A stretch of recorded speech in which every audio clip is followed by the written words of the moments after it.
నువ్వు ఎప్పటి నుండో రియాక్ట్ జేఎస్ అన్న, జావాస్క్రిప్ట్ అన్నా నేర్చుకుందాం అనుకుంటున్నావు.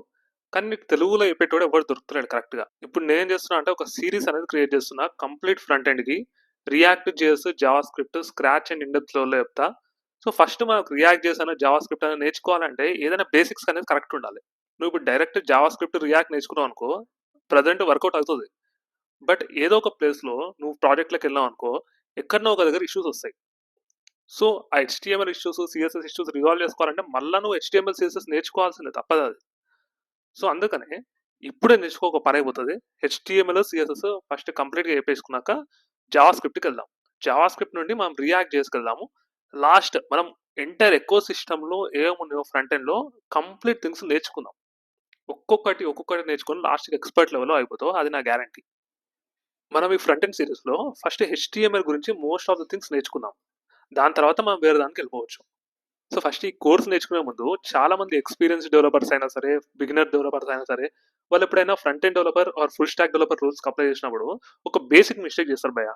ఏంది అంటే వాళ్ళ రెజ్యూమ్ ఉంటది కదా! అందులో వాళ్ళకి స్కిల్స్ సెక్షన్ అని ఉంటది. అందులో ప్రోగ్రామింగ్ లాంగ్వేజెస్ అని రాస్తారు వాళ్ళు.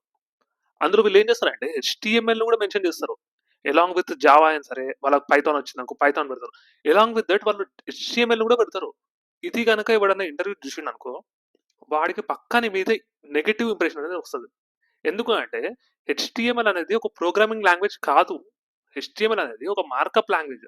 ఎందుకంటే దాని డెఫినిషన్‌లో ఉంది కదా! హెచ్‌టీఎంఎల్ అనేది ఒక మార్కప్ లాంగ్వేజ్. నువ్వు అసలు ప్రోగ్రామింగ్ లాంగ్వేజ్‌లో ఎట్లా పెడతావు మరి? సో, ఇలాంటి మిస్టేక్స్ ఎవరైనా చేస్తే గనక ఆల్రెడీ వాళ్ళ రెజ్యూమ్ ప్రిపేర్ చేసి ఉంటే గనక ఇది రిమూవ్ చేయండి ఫస్ట్. అది బేసిక్ మిస్టేక్ మీరు చేసేది. సరే హెచ్‌టీఎంఎల్ అనేది ప్రోగ్రామింగ్ లాంగ్వేజ్ అంటున్నావు కదా భయ్య! హెచ్‌టీఎంఎల్ అనేది మార్కప్ లాంగ్వేజ్ అంటున్నావు. మరి డిఫరెన్స్ ఏంటిది ప్రోగ్రామింగ్ లాంగ్వేజ్‌కి, మార్కప్ లాంగ్వేజ్‌కి అంటే ప్రోగ్రామింగ్ లాంగ్వేజ్ చూసుకో నువ్వు. ప్రోగ్రామింగ్ లాంగ్వేజ్ ఏంటిది? మనకు జావా ఉంది అనుకో. ఆర్ జావా స్క్రిప్ట్ ఉంది అనుకో, ఆర్ పైథాన్ ఉంది. ఇవన్నీ ప్రోగ్రామింగ్ లాంగ్వేజెస్. వీటిలో ఏంటి అంటే main thing decision making capabilities ఉంటాయి. Some things like if else statement use చేసుకోవచ్చు, స్విచ్ కేసెస్ యూజ్ చేసుకోవచ్చు, టెర్నరీ ఆపరేటర్ యూజ్ చేసుకోవచ్చు, లూప్స్ యూజ్ చేసుకోవచ్చు. ఇవన్నీ యూజ్ చేసుకోవచ్చు మనం ప్రోగ్రామింగ్ లాంగ్వేజ్‌లో. ఇలాంటివి మనకు మార్కప్ లాంగ్వేజ్‌లో ఉండవు. అండ్ ఇంకోటి కాలిక్యులేషన్స్ పెర్ఫార్మ్ చేసుకోవచ్చు.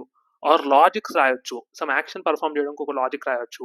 ఒక డేటా ఉంది నీ దగ్గర. దాన్ని కన్వర్ట్ చేసుకోవడానికి ఇంకో అప్లికేషన్‌కి పంపేయడానికి ఒక లాజిక్ రాసుకోవచ్చు. ఏపీఐ కాల్స్ రాయొచ్చు. ఇలా వేరియస్ థింగ్స్ మనం ప్రోగ్రామింగ్ లాంగ్వేజ్‌లో అచీవ్ చేయొచ్చు. అదే మార్కప్ లాంగ్వేజ్‌లో ఇలాంటివేమీ ఉండవు అసలు. మనకు 30, 40 ఇయర్స్ బ్యాక్ చూసుకుంటే గనక మార్కప్ లాంగ్వేజ్ అనేది ఇంట్రొడ్యూస్ చేయలేదు అప్పుడు. అప్పుడు నువ్వు వెబ్ పేజెస్‌లో అసలు వెబ్ పేజెస్ ఉంటే గనక నువ్వేది చూసినా కూడా ప్లెయిన్ టెక్స్ట్ లాగా కనపడదు భయ్యా. ఎందుకంటే ఇప్పుడు చూసుకో ఇది నోట్‌ప్యాడ్ ఎట్లుందో అట్లా సేమ్ ఫార్మాట్‌లో నీకు వెబ్ పేజ్‌లో కనపడేది. అప్పుడు యూజర్‌కి అసలు హెడ్డింగ్ ఏందో తెలవదు. సబ్ హెడ్డింగ్ ఏందో తెలవదు. ఈ బుల్లెట్ పాయింట్స్ ఏందో తెలవదు వాడికి. అండ్ లింక్స్ ఏమున్నాయో తెలవదు. ఒక ఇమేజ్ ఏముందో తెలవదు. ఒక లింక్ ఏందో తెలవదు. సో, ఇట్లా ఉండేది మార్కప్ లాంగ్వేజ్ లేనప్పుడు. మార్కప్ లాంగ్వేజ్ వచ్చినాక ఏముందంటే, ఈ పర్టిక్యులర్ ఎంటైర్ కంటెంట్ మనకేదైతే కనిపిస్తుందో, ఈ కంటెంట్‌ని స్ట్రక్చర్డ్ చేయడానికి మార్కప్ లాంగ్వేజ్ అనేది యూజ్ చేసిర్రు. ఇప్పుడు మార్కప్ లాంగ్వేజ్ వచ్చినాక ఇప్పుడు ఎంత డిఫరెన్స్ ఉందో, ఈ పర్టిక్యులర్ థింగ్ బటన్ అని చూపిస్తున్నా. ఈ పర్టిక్యులర్ థింగ్ హెడ్డింగ్ అని చూపిస్తున్నా. ఇది బాక్స్‌లా రిప్రజెంట్ చేయని చూపిస్తున్నా.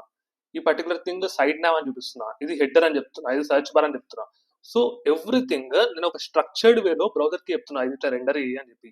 అదే మార్కప్ లాంగ్వేజ్ లేనప్పుడు ఎంటైర్ ప్లేన్ టెక్స్ట్ లానే కనబడేది ఏది చూసుకున్నా కూడా.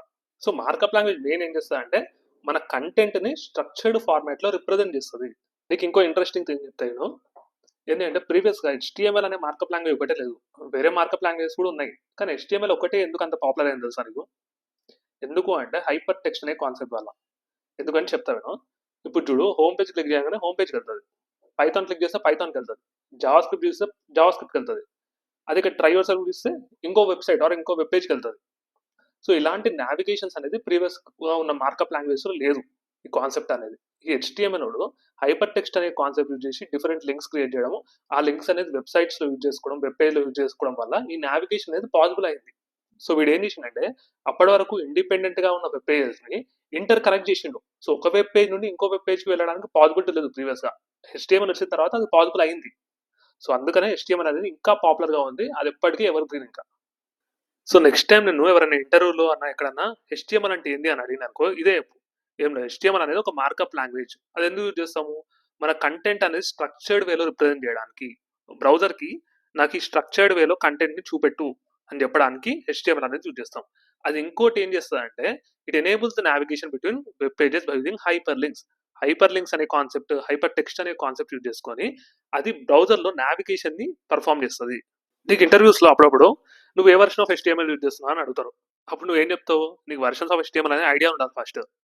సో ఫస్ట్ థింగ్ అది నేర్చుకుందాం. ఏంది అంటే what are the different versions of HTML. HTML నేర్చుకునే ముందు వెర్షన్స్ అనేది నేర్చుకోవడం బెటర్. సో ఫస్ట్ వెర్షన్ ఏముండే అంటే 1.0 వెర్షన్ అనేది ఉంటది. అది ఎప్పుడు రిలీజ్ అయిందంటే 1993లో రిలీజ్ అయింది.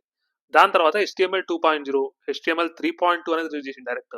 నెక్స్ట్ 4.01 రిలీజ్ చేసిండు. నెక్స్ట్ హెచ్‌టీఎంఎల్ వెర్షన్ అనేది రిలీజ్ చేసిండు. లాస్ట్‌కి వాడు ఏం రిలీజ్ చేసిండంటే హెచ్‌టీఎంఎల్ 5 అనేది రిలీజ్ చేసిండు. ఇది ఎప్పుడు రిలీజ్ చేసిండు? 2014లో రిలీజ్ చేసిండు. సో అప్పటి నుండి వాడు మైన్యూట్ అప్డేట్స్ అన్నా, మేజర్ అప్డేట్స్ అన్నా ఇస్తా ఉన్నాడు హెచ్‌టీఎంఎల్ 5కి. సో ఇప్పటికి కూడా ప్రజెంట్ ఎవడన్నా అడిగితే నువ్వు హెచ్‌టీఎంఎల్ 5 యూజ్ చేస్తున్నా అని చెప్పు. ఫ్యూచర్‌లో ఎప్పుడైనా హెచ్‌టీఎంఎల్ 6 కూడా రావచ్చు. కానీ యాజ్ ఆఫ్ నౌ అయితే హెచ్‌టీఎంఎల్ 5 నడుస్తుంది. ఇప్పటి వరకు మనం ఏం నేర్చుకున్నాం? హెచ్‌టీఎంఎల్ అంటే ఏంది? మార్కప్ లాంగ్వేజ్ అంటే ఏంది? హైపర్ టెక్స్ట్ అంటే ఏంది? అసలు దీని యూజ్ ఏంది? ఎందుకు ఇంట్రొడ్యూస్ చేసారు? అండ్ డిఫరెంట్ వెర్షన్స్ ఏమున్నాయి దీనికి అంతా తెలుసుకున్నాం. ఇప్పుడు మనము హెచ్‌టీఎంఎల్ కోడ్ రాయాలి. దానికంటూ ఏముండాలి మన దగ్గర? ఒక ఎడిటర్ అనేది ఉండాలి. ఎడిటర్ అంటే నోట్ ప్లాట్ ప్లస్ ప్లస్లో కూడా నువ్వు హెచ్‌టీఎంఎల్ కోడ్ రాయొచ్చు. .index.html ఫైల్ అనేది పెట్టేసి నువ్వు రన్ చేసినా కూడా హెచ్‌టీఎంఎల్ కోడ్ ఎగ్జిక్యూట్ అవుతుంది. కానీ రియల్ లైఫ్ ప్రాజెక్ట్స్లో ఏంటి అంటే కొన్ని స్టాండర్డ్ ఎడిటర్స్ యూజ్ చేస్తారు. విఎస్ కోడ్ అయినా కావచ్చు, ఆటమ్ అన్న కావచ్చు, సబ్లైమ్ టెక్స్ట్ అయినా యూజ్ చేయొచ్చు. కానీ most of the people front end developers ఈ విఎస్ కోడ్ అనేది ప్రిఫర్ చేస్తారు. సో నువ్వు కూడా విఎస్ కోడ్ నుండి స్టార్ట్ చేయ బెటర్. ఇగో ఇది నేను యూజ్ చేసే విఎస్ కోడ్. దీనిలో ఏం చేయొచ్చు అంటే నువ్వు ఒక ఫైల్ అనేది క్రియేట్ చేద్దాం మనం. ఆ ఫైల్ నేమ్ ఏంది? index.html. ఒక హెచ్‌టీఎంఎల్ ఫైల్ క్రియేట్ చేయాలంటే .html అనే ఎక్స్టెన్షన్ యూజ్ చేయాలి.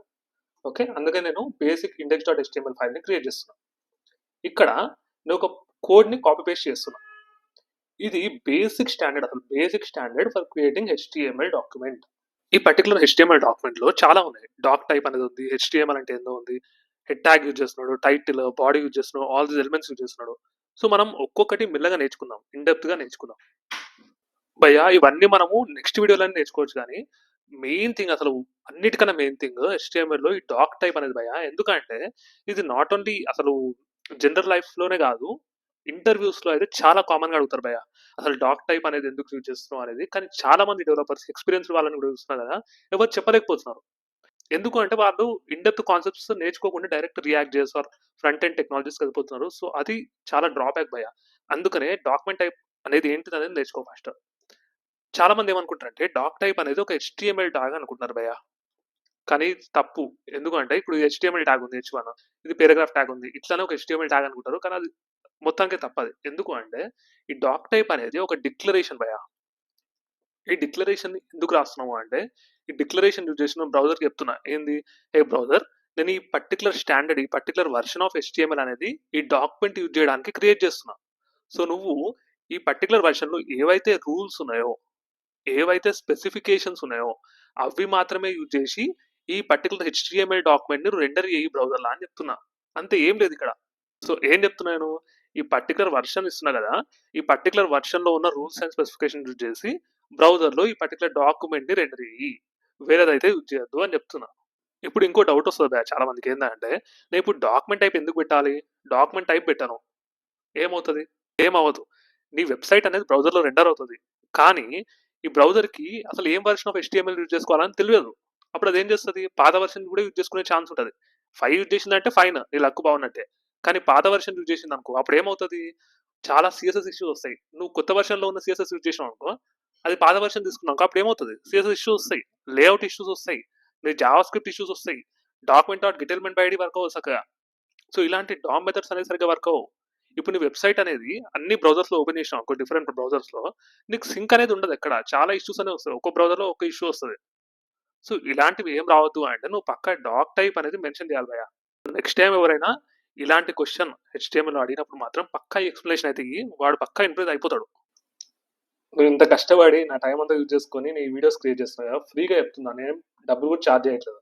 సో ఇలాంటప్పుడు నువ్వు ఒక సబ్స్క్రైబ్ కొట్టు అంతే కదా. నువ్వేం చేస్తావు? ఒక లైక్ కొట్టు, లేకపోతే మీ ఫ్రెండ్స్‌కి షేర్ చేయి ఈ వీడియోని. సో వాళ్ళకి కూడా హెల్ప్ చేసినట్టు అవుతది. ఇప్పుడు మనకేం మిగిలినాయి? హెచ్‌టీఎంఎల్ అంటే ఏంది? హెడ్ అంటే ఏంది? బాడీ అంటే ఏంది అనేది మిగిలినాయి. దాని ఇంటర్నల్ డీటెయిల్స్ ఒక సెపరేట్ వీడియోలో ఇస్తా. ఎందుకు అంటే ఇవన్నీ ఇన్ డెప్త్ కాన్సెప్ట్స్. ఇందులో చాలా ఉంటాయి మనకు నేర్చుకునేందుకు. అందుకనే సెపరేట్ వీడియోస్ కావాలి. యాజ్ ఆఫ్ నౌ ఈ వీడియో కంప్లీట్ చేసే ముందు హెచ్‌టీఎంఎల్ ఎలిమెంట్ అంటే ఏందో నేర్చుకుందాం. దాని టైప్స్ అనేది మనం నెక్స్ట్ వీడియోస్‌లో నేర్చుకుందాం. ఇక్కడ చూసుకుంటే ఫర్ ఎగ్జాంపుల్ ఈ 2 హెచ్టీఎంఎల్ ఎలిమెంట్స్. అసలు హెచ్టీఎంఎల్ ఎలిమెంట్స్ ఎందుకు యూజ్ చేస్తాం మనము? To render the content on the web page. ఇప్పుడు నా దగ్గర ఏదైనా బటన్ ఉంది, లేకపోతే ఇమేజ్ ఉంది, ఒక టెక్స్ట్ ఉంది. ఏదైనా ఇలాంటిదన్నీ కంటెంటే. సో, ఈ కంటెంట్ అనేది బ్రౌజర్‌లో రెండర్ చేయడానికి హెచ్టీఎంఎల్ ఎలిమెంట్ అనేది యూటిలైజ్ చేసుకుంటాం మనం. ఇప్పుడు ఈ హెచ్టీఎంఎల్ ఎలిమెంట్‌ని ఎట్లా క్రియేట్ చేద్దామనేది నేర్చుకుందాం. ఏ హెచ్టీఎంఎల్ ఎలిమెంట్‌కైనా ఒక ఓపెనింగ్ ట్యాగ్ అనేది ఉంటది. ఇప్పుడు హెడ్డింగ్ ట్యాగ్ తీసుకో హెచ్1. ఇది ఓపెనింగ్ ట్యాగ్. అండ్ నెక్స్ట్ దీని మధ్యలో ఉండేది కంటెంట్.